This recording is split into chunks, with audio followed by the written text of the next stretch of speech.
Welcome, everybody, to The Awakening World on Saturday night, March the 5th, 2022. And welcome all of our friends in our Zoom room. This is our early show. And I really have come to love the early show because it's a chance to connect with so many of our friends. So please let us know where you are coming from geographically. And of course, people are going to be coming in. And I see already some of our familiar friends, and Bonnie from Colorado, Marlene from Santa Fe, Jet from New York, Gurunam from Florida, John from Norfolk, Virginia. So welcome. It's been a hard week, hasn't it?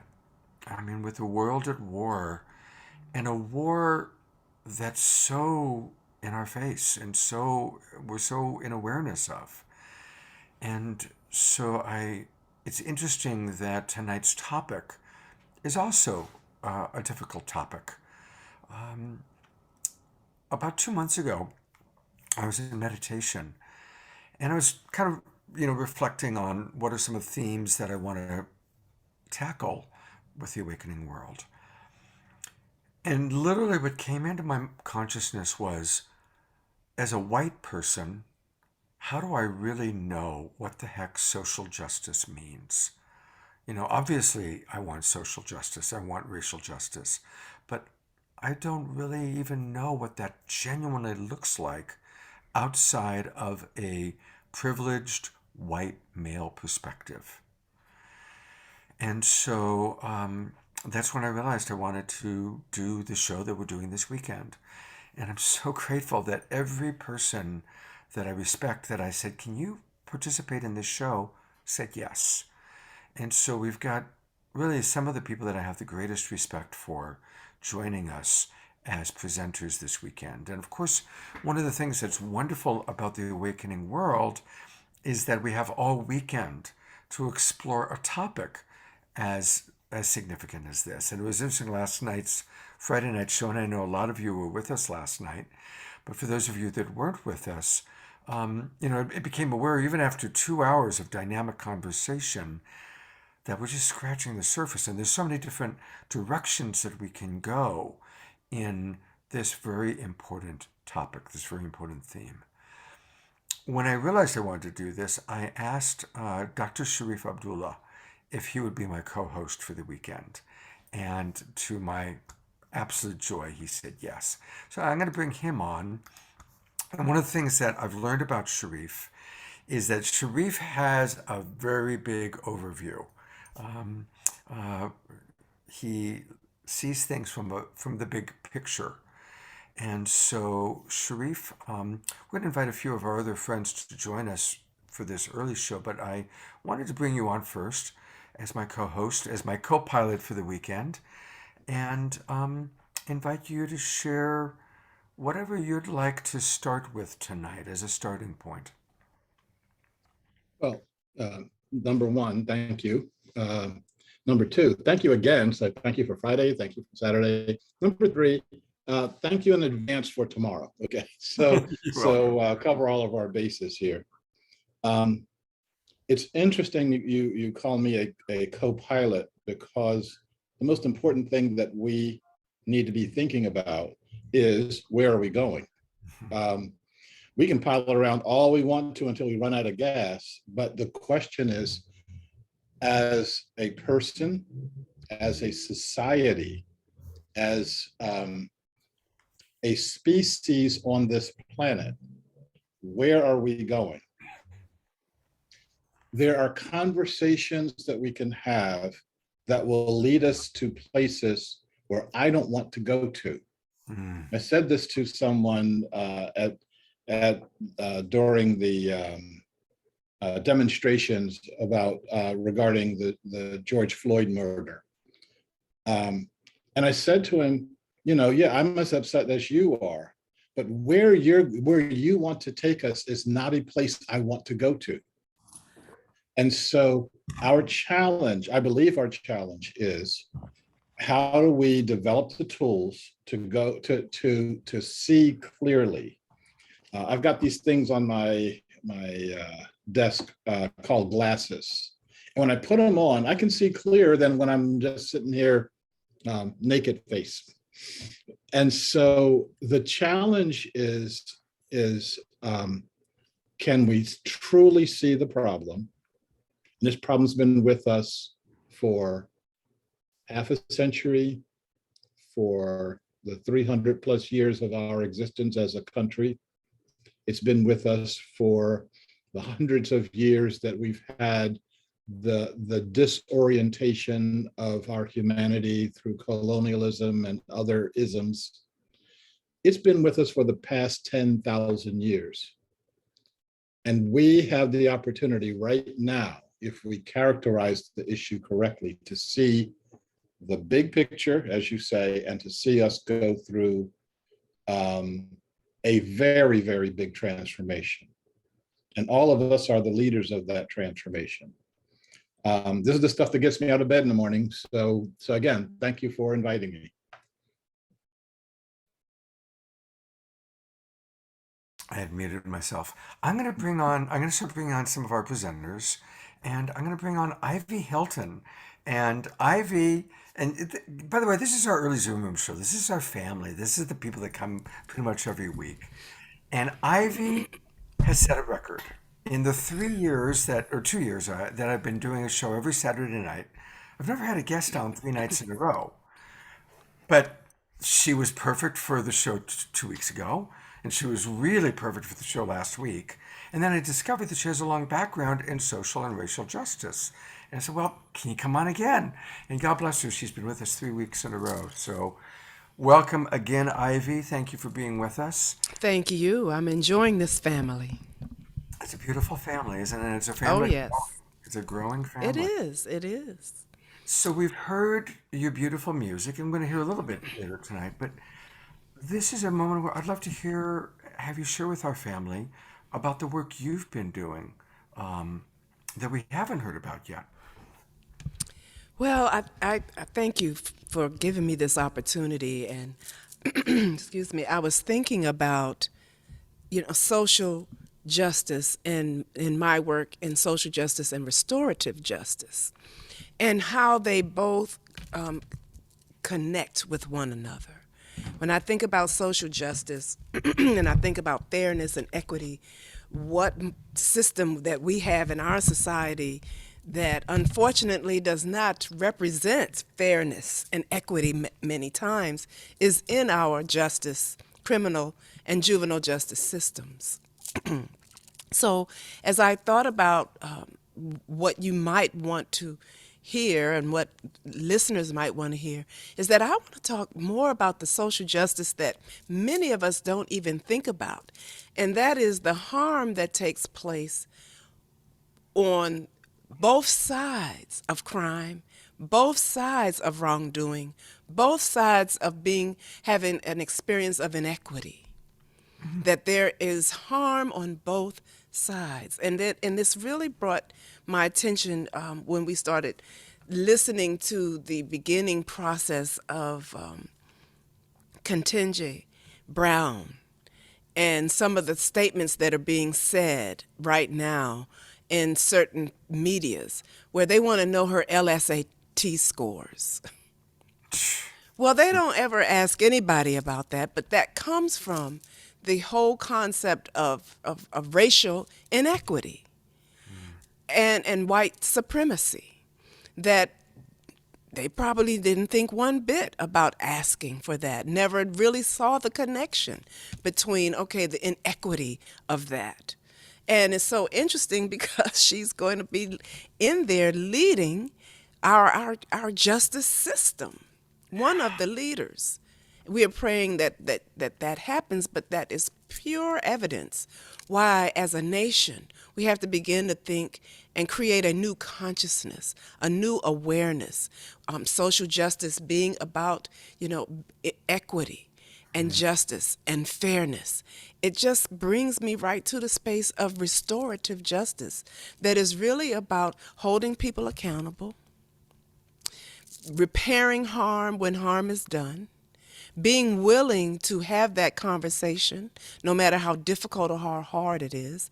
And I'm thinking as a nation, if we would get into these discussions, these circle discussions, because that's what we do here in the Washington, D.C. area and in other places around the world, actually, where we sit people in circle and have a real conversation with those values and those principles that are connected to restorative justice, meaning to listen from with your heart, listen with your ears, stay connected in the circle, see what responsibility you have in this. So we're needing these real conversations, and that is the connection between the social justice, restorative justice, and finding peace in the world.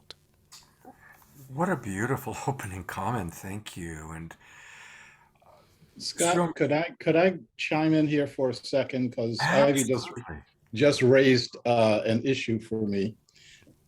Since all of y'all are my best friends now, I'll tell you one of my deep, dark secrets. And that is that I'm a lawyer and went to Boston University Law School. And this is a close to 50-year-old story. And I, when I got there, there was an assumption that the Black students there got a special pass. That's the only reason that we were there. Mm-hmm. And to go to BU, you need to have an LSA. Back in those days, we scored it differently, but you need to have an SAT score in the 900 to 1,000 range. They were accepting Black students who had 800s. And everybody made the assumption that all of us were, bottom feeders. And, my LSAT score was close to 1,400. Okay, so all of the conservative students were saying, you don't belong there. And then all of the white liberal students were saying, you don't belong there and we're going to help you out, And no one could actually see me for me. And I was really thinking about getting a T-shirt and putting my LSAT score on it, and then just put it, and below that say, how big is yours? Yeah. I didn't, but it would have been interesting to have people recognize that your assumptions are not necessarily reality. So that's all I want to say. Yeah, and there it is. So, as the white person here, it's so important for all of us to recognize, when do we make assumptions, even as a white liberal wanting to make things better. When are we falling into condescending? When are we falling into an assumption, that any number of assumptions? And that's why I'm saying, okay, what does social and racial justice even really mean? What do we really, really need to do? What does restorative justice mean for us? And I want to bring on a couple of our other presenters. Somebody that we met through the awakening world is Josiane. And she came to us as somebody watching the show and showing up more and more in our chat box. And then I got to know her and was blown away with the very, very powerful work that this woman is doing and what her life is all about. And so, welcome, Josiane. It's really good to have you with us. She is a family systems researcher, a licensed psychotherapist, and she has been doing powerful work using compassion as a tool to help people dealing with sexual mass trauma, racism, and resilience. In fact, that's her actual published book, Compassionate Love in Intimate Relationships. So, welcome, Josiane, to our Global Peace Tribe family. And what are some of your opening thoughts for our close early Zoom room group here? Thank you for having me, Scott. I am so honored to be with so many amazing speakers. And I hope that my internet is working and you can hear me. But I was thinking that despite the chaos and the uncertainty that's right now emerging, to dismantle all those systems and programs that are obsolete and creating so much pain and suffering on earth, there is hope.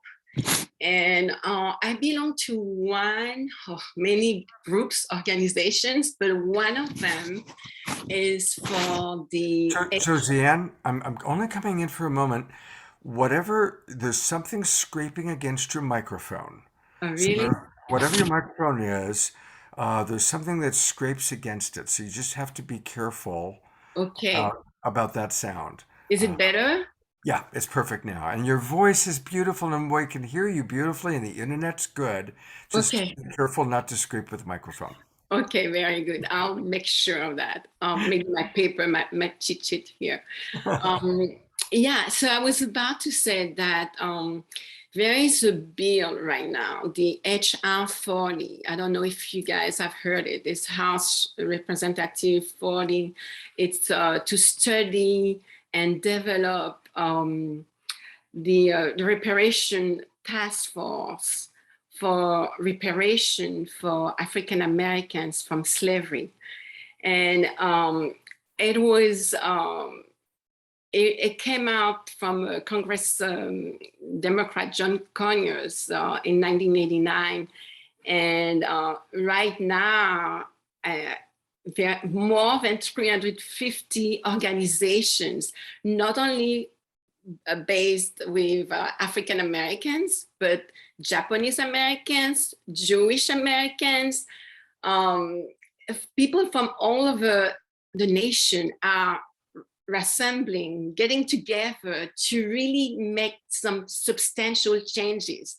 So although we are not talking about this in the public or social media, I just want to tell you, we're working behind closed doors, and we have to uplift this veil of ignorance and lies and illusion that everything is going downhill. That's what I wanted to say to start with.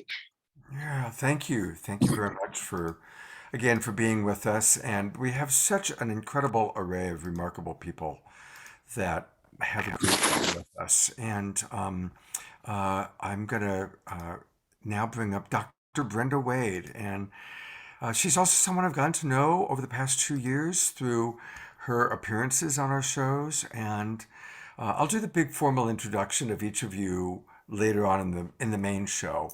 But Dr. Brenda, just would love to hear an initial 2 or 3 minutes from you of what's most alive for you on our topic, our theme for the evening. Well, Scott, first let me say how grateful I am to be part of this very illustrious panel. I'm moved already by what Sharif had to say, and Ivy and Josiane. This is such a broad and deep topic. There's so many ways that we can each speak to it. I'm going to attempt to stay in my lane as a psychologist and as a scientist and as a spiritual teacher, how we can bring all of those together. And the first thing I want to just speak to is that the brain is a highly programmable tool. We all know that. And if we've been lying to one another for 440 years, it's almost at this point a genetic transmission. It's deeply buried in the subconscious, this idea that people of color, particularly those of African descent, are less than. Sharif made this point when he talked about the assumption that your scores must be lower, somehow you got a foot in the door that was unfair. Those kinds of projections, but there are other projections that are equally dangerous. This is why we see a Rodney King. While that entire trial was going on, 17 other African-American men were shot and killed by police. So this killing of African people, this subjugation, I want to say we need to address it, and I will later in the show give some actual tools to allow that to float to the top of consciousness so that we can begin to dissolve this mysterious racial injustice that's buried in the subconscious mind, even in the best people with the deepest hearts, with the deepest longing for justice. We still have to do this retooling of our brains and our consciousness and take responsibility for what is buried in our own subconscious. Mm. You know, a theme is emerging here tonight, and that is for us to really, part of awakening, it's the awakening world, is constantly reevaluating what's my assumption, what's my interpretation. You know, as a coach, one of the things that I help couples to realize is almost every fight starts with a reaction to a misinterpretation or a reaction to a projection. And so let's just slow down and notice, what are the assumptions I'm making? What are the interpretations that I'm making?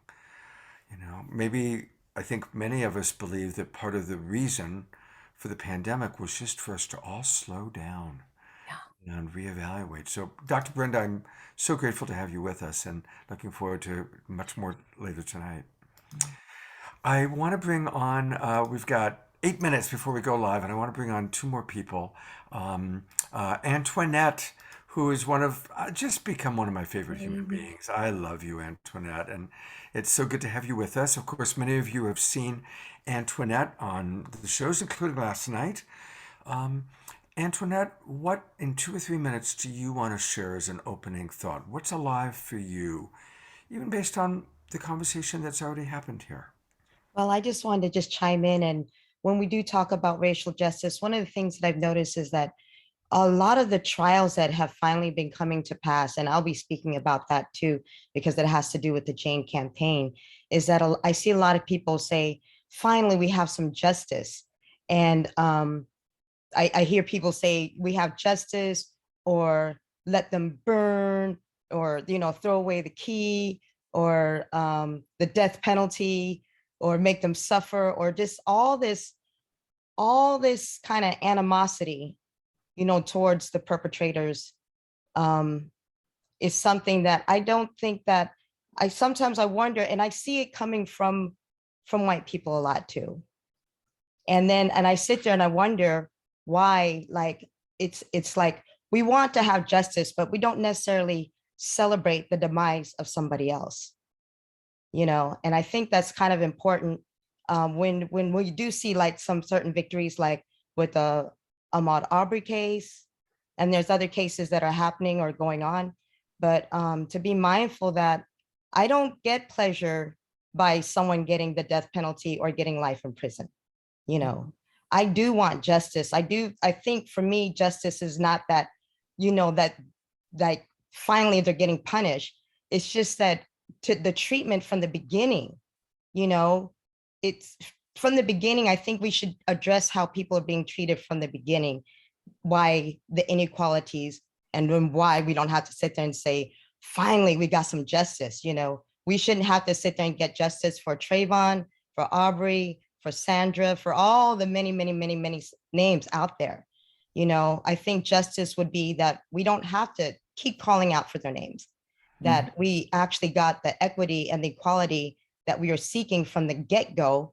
So that way we don't have to sit there and be like, okay, they get what they deserve, or they didn't get what they deserved, or different things. I'd like to have a different conversation in the future about those things. Beautiful. That's my 2 cents until later. That's a beautiful, that's at least a nickel. Oh, thank you, Antoinette. And thank you for the wonderful work you're doing. We're going to learn all about the Jane campaign and stand up for justice. So thank you. In our last 4 minutes here before we go live on Facebook, I want to bring actually two people on that are doing really wonderful work for peace. And obviously, what's going on in our world, I think we're all feeling very heavily impacted by it. Where's Dot? There she is. I want to say that I've been really deeply touched by what's going on in Ukraine. For 7 years, I've worked as a coach with people in the country of Ukraine. In fact, their office is in Kharkov. I've been to Kharkov. I've led retreats there, and I have friends right now that are facing starvation. People that I've known for many, many years. So it's really impacting me, but I think it's impacting all of us. And we're really blessed to have with us Dot and Fumi. Some of you have seen Fumi on shows previously. She's been on my shows. This is Dot's first time with Global Peace Tribe in the Awakening World. And so they're going to help us. We're going to have a very special after show, which will start around 8:30 Pacific time. I know that's late for you on East Coast. And boy, you two have been up for a long time because you put together an amazing event this morning. Can you give us just a little taste of what took place this morning and what we're going to be able to talk about and explore this in our after show? Right. Thank you, Scott, for inviting us. And, such an important topic tonight. And I'd like to, I'm feeling that, on the world stage, wars are caused by racism and injustice. So this is very related to what is happening right now in the world. And, as the peace tribe here, it really touches us so deeply what is happening, because the herd of one is the herd of all. We are all so connected in the web of life. So I don't know, I know I don't have much time, but I'd like to say for me personally, what happened today was the realization that we must move from the culture of war to the culture of peace more than ever before. And that we need to purify the consciousness of war, that exists in humanity, the consciousness of humanity. And on a personal level, because I'm part Japanese, and we suffered the atomic bomb after World War II, and our program here was live from Auschwitz, Poland. Prayers for Ukraine, prayers for Russia. So many things happened during this program, but it really highlights, two terrible crimes that were committed against humanity. Auschwitz and all the horrible camps, and the bombing of Hiroshima and Nagasaki. And I just kept remembering the epitaph at the Hiroshima Peace Museum that reads, "Never again, never again." So those are what, the feelings that were brought up to me today so strongly. I'm going to pass it on to Dot because I know we're coming up to the time, but thank you so much for having us. We had a beautiful, powerful, synchronized meditation today from a place on the planet that really needed our love and healing. Thank you. Thank you. Thank May you. peace prevail on earth. And Dot, would love to hear from you. We only have a minute before I have to start, I have and I need you 40 to. seconds. 40 seconds. I'm so appreciating everyone who has already spoken. And yes, this is a culturally inundated, social injustice, all of it. And as familiar as I am with restorative justice and so deeply appreciative, it's going to take some real work for us to shift our international thinking attitude. And it's going to begin with our children. And that's what happened on the event today. And we are realizing that our children need to truly understand there is no other. And as we connect our hearts across distance, all over this world, truly we are one and there is no other. Oh, beautifully said. Beautifully said, Dot. And again, welcome. I've been watching you on Zoom broadcasts, and I so respect the work that you and Fumi do. So thank you for being with us. Thank you so much. All right, and welcome again, everybody. So I'm going to get us ready to go live on Facebook. This is the end of the early show, but we will be starting the main show in about 30 seconds.